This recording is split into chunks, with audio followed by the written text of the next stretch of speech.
നമസ്കാരം. ഇന്ന് നമ്മൾ നോക്കാൻ പോകുന്നത് സമീഫ് എന്ന് പറയുന്ന ഫംഗ്ഷൻ. സമീഫ് ഫംഗ്ഷൻ നമുക്കറിയാം, ഒരു ക്രൈറ്റീരിയ വെച്ചിട്ട് ഒരു സർട്ടൺ നമ്പേഴ്സ് നമ്മൾ ആഡ് ചെയ്യാൻ വേണ്ടി ഉപയോഗിക്കുന്ന ഒരു ഫംഗ്ഷനാണ്. സമീഫ് എന്ന് പറയുമ്പോൾ ഇതിൽ പറഞ്ഞിരിക്കുന്ന ഒരു സ്റ്റേറ്റ്മെന്റ് പോലെ തന്നെ the SUMIF function is a worksheet function that adds all numbers in a range of cells based on one criteria. ഒരു ക്രൈറ്റീരിയ പ്രകാരം ഒരു സർട്ടൺ ഡേറ്റയെ നമ്മൾ ആഡ് ചെയ്യാൻ ഉപയോഗിക്കുന്ന ഒരു ഫംഗ്ഷനാണ് സമീഫ് ഫംഗ്ഷൻ. അടുത്തത് ഇതിന്റെ കൂടെ തന്നെ രണ്ട് ഫംഗ്ഷനും സെയിം ആയിട്ട് വരുന്ന ഫംഗ്ഷൻസ് ആണ് ആവറേജ് ഈഫും കൗണ്ട് ഈഫും. സമീഫ് പോലെ തന്നെ ഒരു ചെറിയ മാറ്റത്തോട് കൂടിയിട്ട് തന്നെ നമുക്ക് യൂസ് ചെയ്യാൻ പറ്റുന്ന രണ്ട് ഡിഫറെൻ്റ് ആയിട്ടുള്ള ഫംഗ്ഷൻസ് കൂടിയാണ് ആവറേജ് ഈഫും കൗണ്ട് ഈഫും. നമുക്കിവിടെ ഇത് എങ്ങനെയാണ് ഇതിൻ്റെ യൂസ് എന്നുള്ളത് നമുക്ക് നോക്കാം.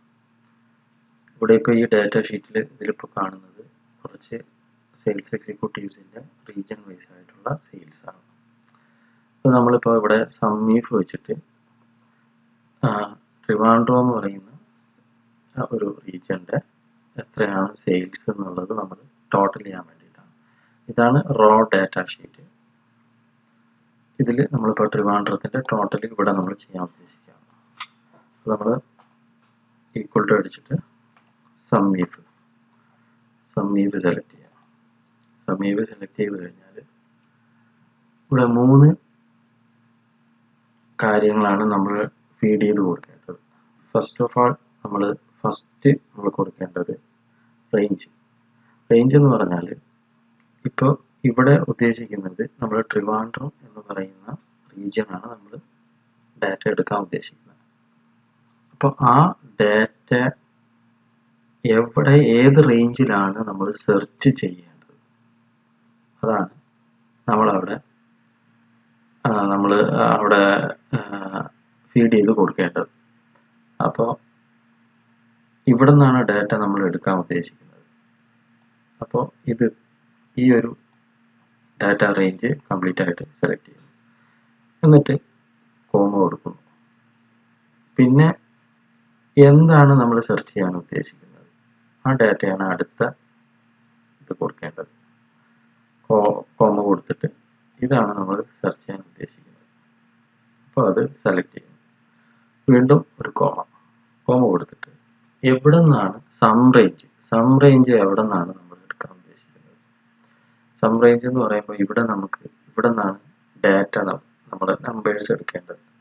അപ്പം ഈ ഒരു ഡാറ്റ റേഞ്ച് നമ്മൾ ഫുള്ളായിട്ട് സെലക്ട് ചെയ്ത് കൊടുക്കുന്നു. ക്യാപിറ്റൽ ക്ലോസ് ചെയ്യുന്നു, എൻ്റർ അടിക്കുന്നു. അപ്പോൾ ട്രിവാൻഡ്രം എന്ന് പറയുന്ന ഏരിയയിൽ ടോട്ടൽ സെയിൽ സമീഫ് വെച്ചിട്ട് സം ചെയ്ത് ടോട്ടൽ സെയിൽ എന്ന് പറയുന്നത് 11,700 ആണ്. നമുക്കിപ്പോൾ അതിൽ അറിയാൻ പറ്റും. ആനന്ദ് 3,500, അടുത്ത് ട്രിവാൻഡ്രം പ്രവീൺ, പിന്നെ പ്രവീൺ 3,600, സുനിത 4,600. ഇതിൻ്റെ എല്ലാം കൂടിയിട്ട് ടോട്ടൽ വരുന്നത് 11,700 ആണ്. അതാണ് ഇവിടെ നമ്മൾ ഒരൊറ്റ ഫോർമുലയിൽ നമുക്ക് കിട്ടിയിരിക്കുന്നത്. ഇനി ഇതേ ഡാറ്റ തന്നെ നമുക്ക് ആവറേജ് എടുക്കാൻ ഉദ്ദേശിക്കുന്നത്, അതായത് ഇപ്പോൾ ട്രിവാൻഡ്രം എന്ന് പറയുന്ന ആ റീജിയൻ്റെ ആവറേജ് മാത്രമായിട്ട് നമുക്ക് എടുക്കണം. എത്രയാണ് വരുന്നത്, അതായത് നമ്മൾ പറയുകയാണെങ്കിൽ 11,700 ഡിവൈഡഡ് ബൈ 3 സെയിൽസ് എക്സിക്യൂട്ടീവ്സ്. അപ്പോൾ ആവറേജ് ഒരു സെയിൽസ് എക്സിക്യൂട്ടീവ്സിന് എത്രയാണ് സെയിൽ നടക്കുന്നത് എന്നുള്ളതാണ് അതിൽ നമുക്ക് അറിയാൻ കഴിയുക. അതിൽ നമ്മളിവിടെ ആവറേജ് ഈഫ് എന്ന് പറയുന്ന ഫംഗ്ഷനാണ് എടുക്കേണ്ടത്. ഇതേ പാറ്റേണിൽ തന്നെയാണ് അപ്ലൈ ചെയ്യേണ്ടത്. ആവറേജ് ഈഫ് നമ്മൾ എടുത്തിട്ട് ഫസ്റ്റ് നമ്മൾ നേരത്തെ പറഞ്ഞ പോലെ തന്നെ എവിടെ നിന്നാണോ ഡാറ്റ സെലക്ട് ചെയ്യേണ്ടത്, ഡാറ്റ പിക്ക് ഔട്ട് ചെയ്യേണ്ടത്, ആ ഡാറ്റ ഇവിടേക്ക് ഫീഡ് ചെയ്ത് കൊടുക്കുക. ഡാറ്റ റേഞ്ച് ഇവിടേക്ക് ഫീഡ് ചെയ്ത് കൊടുക്കുക. കോമ അടുത്തത് ഏത് ഡാറ്റയാണ് നമ്മൾ സെർച്ച് ചെയ്യേണ്ടത്, ഇതാണ് സെർച്ച് ചെയ്യേണ്ടത്. കോമ ഡാറ്റ എവിടെ നിന്നാണ് സെർച്ച് ചെയ്യേണ്ടത്, ഡാറ്റ എവിടെ നിന്ന് മീൻസ് അതിൻ്റെ ഡാറ്റ നമ്മുടെ ആവറേജ് ചെയ്യേണ്ട ഏത് ഡാറ്റയാണ് അത് നമ്മൾ ഇവിടെ ഫീഡ് ചെയ്തിട്ട് ബ്രാക്കറ്റ് ക്ലോസ് ചെയ്യുന്നു. ഇപ്പോൾ 3900 ആണ്. നമുക്ക് ഇവിടെ നിന്ന് മനസ്സിലാക്കാൻ കഴിയും 11,700 ഡിവൈഡഡ് ബൈ 3,900 ആണ്. 3,900 ആണ് ആവറേജ്. അപ്പം ഇത് ആവറേജ് ഈഫിൻ്റെ ഫംഗ്ഷൻ ഇതാണ് ഉദ്ദേശിക്കുന്നത്.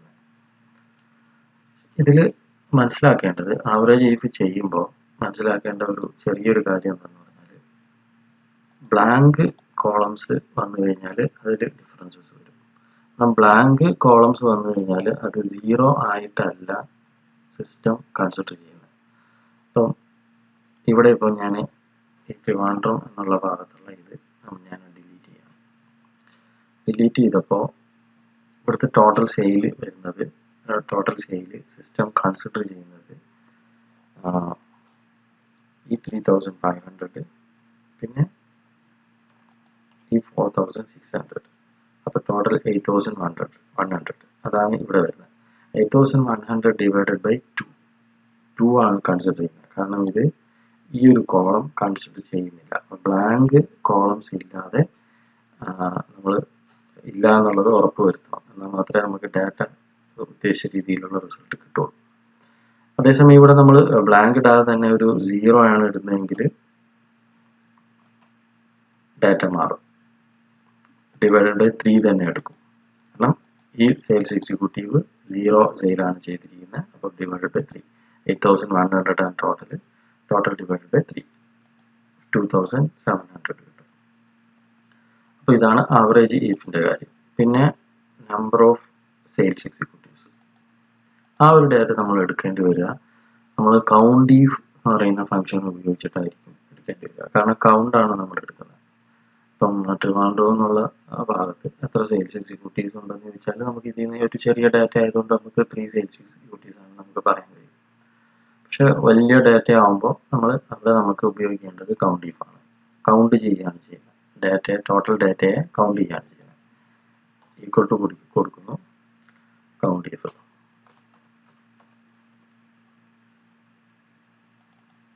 കൗണ്ട് ഈഫ് കൊടുക്കുന്നു. ഇനി നമ്മൾ ശ്രദ്ധിക്കേണ്ടത് റേഞ്ച് നമ്മൾ സെലക്ട് ചെയ്ത് കൊടുക്കുന്നു. റേഞ്ച് നമ്മൾ ഇവിടെ ഇത്രയും റേഞ്ചിലാണ് നമ്മൾ ഡാറ്റ റേഞ്ചിലാണ് നമ്മൾ ഡാറ്റ സെർച്ച് ചെയ്യേണ്ടത്. കോമ കൊടുക്കുന്നു. അടുത്ത ഏത് ഡാറ്റയാണ് നമ്മൾ സെർച്ച് ചെയ്യേണ്ടതെന്നുള്ളത് അവിടെ അതും കോമ കൊടുത്തിട്ട് സെലക്ട് ചെയ്ത് കൊടുക്കുന്നു. ബ്രാക്കറ്റ് ക്ലോസ് ചെയ്യുന്നു. 3 സെയിൽസ് എക്സിക്യൂട്ടീവ്സ് ഉണ്ട്. അപ്പോൾ ട്രിവാൻഡ്രം എന്ന് പറയുന്ന ആ ഒരു ക്രൈറ്റീരിയ ഈ ഡാറ്റ റേഞ്ചിൽ എത്ര തവണ വന്നിട്ടുണ്ടെന്ന് ചോദിച്ചാൽ 3 ടൈംസ്. ഇത് അങ്ങനെ 3 ടൈംസ്. അപ്പോൾ ഇത് കൗണ്ട് ഈഫിന് വേണ്ടിയിട്ടുള്ള കൗണ്ട് ഈഫ് ഉപയോഗിച്ചിട്ടാണ് ഇത് ചെയ്യുന്നത്. ഇനി ഇതിൽ നമുക്ക് എപ്പോഴും തെറ്റിപ്പോകാൻ സാധ്യതയുള്ള എന്താണെന്ന് പറഞ്ഞാൽ ഫസ്റ്റ് ഈ നമ്മൾ ഫോർമുല നമ്മൾ കൊടുക്കുമ്പോൾ ഇപ്പം ഞാൻ സമീഫ് മുതൽ തന്നെ തുടങ്ങാം. സമീഫ് നമ്മൾ കൊടുക്കുമ്പോൾ ഫസ്റ്റ് നമ്മൾ സെലക്ട് ചെയ്യുന്ന ഡാറ്റ എന്ന് പറയുന്നത് ഡാറ്റ റേഞ്ചാണ്. എവിടെ നിന്നാണ് ഡാറ്റ സെലക്ട് ചെയ്യേണ്ടത്, ക്രൈറ്റീരിയ ചെക്ക് ചെയ്യേണ്ടത് എവിടെ നിന്നാണ് ആ ക്രൈറ്റീരിയ ചെക്ക് ചെയ്യേണ്ടത്, അതാണ് ഇവിടെ വരുന്നത്. അപ്പോൾ ക്രൈറ്റീരിയ ഇത്രയും ഭാഗത്തു നിന്നാണ് ക്രൈറ്റീരിയ ചെക്ക് ചെയ്യേണ്ടത്. ഡാറ്റ റേഞ്ചിൽ നിന്നാണ് ക്രൈറ്റീരിയ ചെക്ക് ചെയ്യേണ്ടത്. കോമ കൊടുക്കുന്നു. ക്രൈറ്റീരിയ എന്ന് പറയുന്നത് ഏതാണ്? ഇതാണ് ക്രൈറ്റീരിയ കൊടുക്കുന്നു. സെക്കൻഡ് നമ്മൾ സെലക്ട് ചെയ്യേണ്ടത് ക്രൈറ്റീരിയ. അപ്പോൾ ഫസ്റ്റ് ക്രൈറ്റീരിയ സെലക്ട് ചെയ്യേണ്ടത് എവിടെ നിന്നാണെന്നുള്ള ഡാറ്റ റേഞ്ച് സെലക്ട് ചെയ്ത് കൊടുക്കുന്നു. രണ്ടാമതാണ് നമ്മൾ ഏത് ക്രൈറ്റീരിയയാണ് സെർച്ച് ചെയ്യേണ്ടതെന്നുള്ളത് നമ്മൾ രണ്ടാമതാണ് സെലക്ട് ചെയ്ത് കൊടുക്കുന്നത്. പിന്നെ കോമ കൊടുത്തിട്ടാണ് നമ്മൾ ഡാറ്റ റേഞ്ച് നമ്മൾ സെലക്ട് ചെയ്ത് കൊടുക്കുന്നത്. അപ്പോൾ ഫസ്റ്റ് നമ്മൾ റേഞ്ചാണ്. റേഞ്ച് എന്ന് പറഞ്ഞാൽ ക്രൈറ്റീരിയ സെർച്ച് ചെയ്യേണ്ട ഡാറ്റ റേഞ്ചാണ് ഉദ്ദേശിക്കുന്നത്. രണ്ടാമത് ഉദ്ദേശിക്കുന്നത് ക്രൈറ്റീരിയ ആണ് ഉദ്ദേശിക്കുന്നത്. മൂന്നാമത് ഉദ്ദേശിക്കുന്നത് സം റേഞ്ച്. സം ഏത് ഡാറ്റയാണ് സം ചെയ്യേണ്ടത്. ഇത് മൂന്നും നമ്മൾ ഇങ്ങനെ തന്നെ മനസ്സിലാക്കി വെച്ചിരുന്നാൽ നമുക്ക് മറന്നു പോകില്ല. നമുക്ക് ഓഫീസിലൊക്കെ ഫാസ്റ്റായിട്ടുള്ള വർക്കുകൾ ചെയ്യുമ്പോൾ നമുക്ക് പെട്ടെന്ന് തന്നെ യൂസ് ചെയ്യാൻ പറ്റും. 8100. അപ്പോൾ ഇത് ഇത്ര തന്നെ ഉള്ളൂ. Sum if, average if, count if. ഇത് ഈ ആവറേജ് ഇഫിൻ്റെ ഫംഗ്ഷനും ഇതേ ക്രൈറ്റീരിയ, ഈ ഒരു ഡാറ്റ നമ്മൾ സെലക്ഷൻ, നമ്മൾ ഈ കാര്യം നമ്മൾ ഓർമ്മിച്ചാൽ മതിയാവും.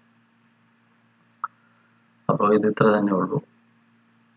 അപ്പോൾ വീഡിയോ ഇഷ്ടപ്പെട്ടെങ്കിൽ ലൈക്ക് ചെയ്യുക, സബ്സ്ക്രൈബും ചെയ്യുക.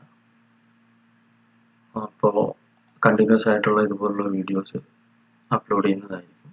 നിങ്ങൾക്ക് ഉപകാരപ്രദമായ വീഡിയോസ് അപ്ലോഡ് ചെയ്യുന്നതായിരിക്കും. അപ്പോൾ ഓഫീസ് വർക്ക് ഈസിയാക്കാനും വളരെ ക്ലവറായിട്ട് കാര്യങ്ങൾ ഫേസ് ചെയ്ത് ടാക്കിൾ ചെയ്ത് ഓവർകം ചെയ്ത് കൊണ്ടുപോകാനും ഉള്ള കാര്യങ്ങൾ ഇതിൽ പറയുന്നതായിരിക്കും.